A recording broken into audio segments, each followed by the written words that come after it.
Hi, I'm Louise Gannon. I'm the teacher of students with visual impairments. And I'm Tracy Arnold. I'm also a teacher of students with visual impairments.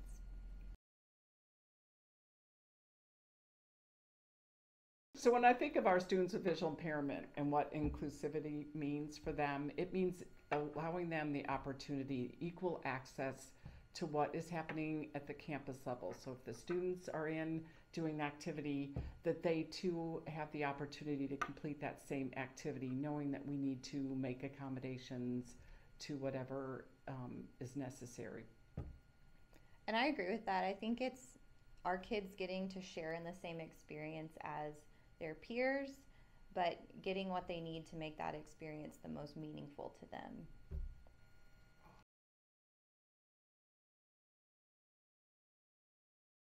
So, one way that we do that is we work really hard to collaborate with all the stakeholders that are involved in a student's education.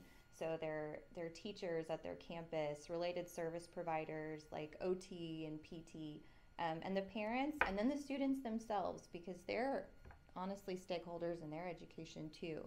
Um, so, just making sure that everyone's on the same page, and I think that's a really good way that we remove obstacles and barriers for our students. Right. And I think another way that we do it is that we make sure that our parents are connected to outside resources. So we have Region 10 and we have Texas Workforce Solutions, many different programs that work with our students with visual impairment. So we ensure that those teachers and the families all know about those opportunities and that they are given that information.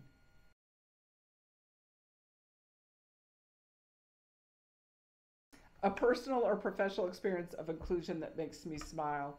I think I smile every day because I go into the campuses that have my students with visual impairments and I see collaboration and ways that they take activities and make sure that they are accommodated for so that they can participate. And one in particular is when one of my visually impaired students, who's actually totally blind, went over to the Environmental Learning Center.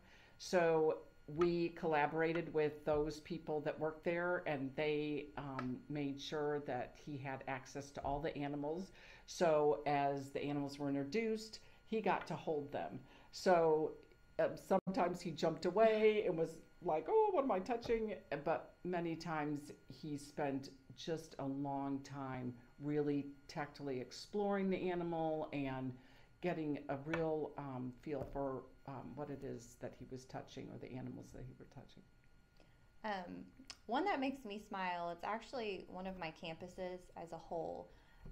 One of the things that they just did is their librarian created a section of the library with adapted books for my students that are in the ALC, ELC classrooms.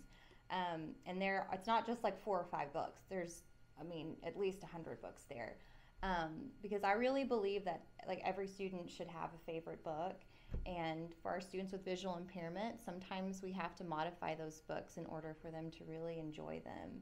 And so, as a campus, they created this library. Liam's Library is what it's called, and it's just beautiful because my students get to go in there and check out books, but the students that are in other classes also have access to those books. So I think that just creates an environment where they're starting to learn to empathize with our students and understand how they explore things. It's not just with vision, it's through touch and smell and hearing. And I just think that that campus does just a wonderful job of it's just the norm that all students are included. And I think that's just great. Right. I think one of the other, I want to mention this real quick because this just happened today, so it really made me happy, was one of our VI teachers was meeting with the math teacher and they were working on percentages and shading graphs for percentages. And the classroom teacher came up with the idea of using a boppet. So a square boppet with 10 rows up and down. And so instead of figuring out how he was going to shade something, he's going to use the boppet to do his percentages. So I think that those kind of experiences happen to us all the time. Our teachers, our parents, they are so creative on how they accommodate for the students' vision loss. And it's so fun. It makes my job so much easier and so much, not even easier, just so much more enjoyable to see everybody so involved in this child's education.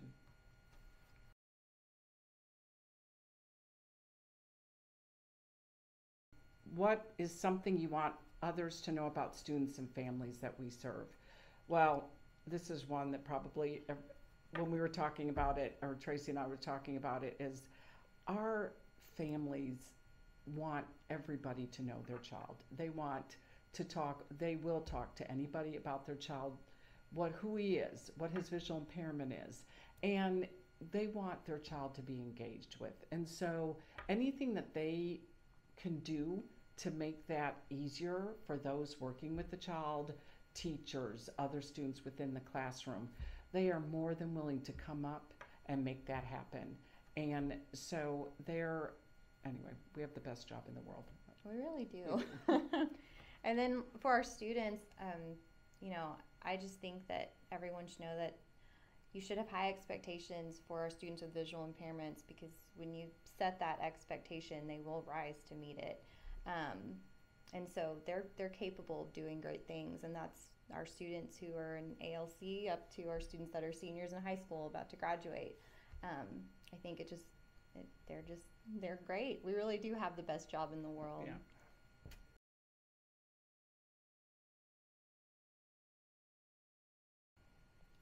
I just shared this story with her. So I have, since I was a very young child, knew that I was going to teach children with special needs. I mean, I don't think I ever even engaged in looking at any other field. So when I was in high school, I got the opportunity to work at Dallas Services for Visually Impaired Children. And I really enjoyed it, but I still went off to college thinking I'm going to get a degree in teaching special education. But I had this lovely older woman who came up and pulled me out of a line and said, "What do you want to do?" And I told her, and she said, "You want to teach children with visual impairments, and I'm going to tell you why." And she was the #1 person in the entire world, Dr. Natalie Barriga.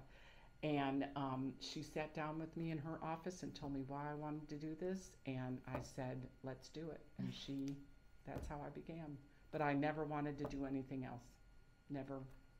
Yeah, I'm the same way. I actually taught special education for 7 years before becoming a teacher of students with visual impairments. And it was 3 years before I left to do this. I had my first student who was totally blind.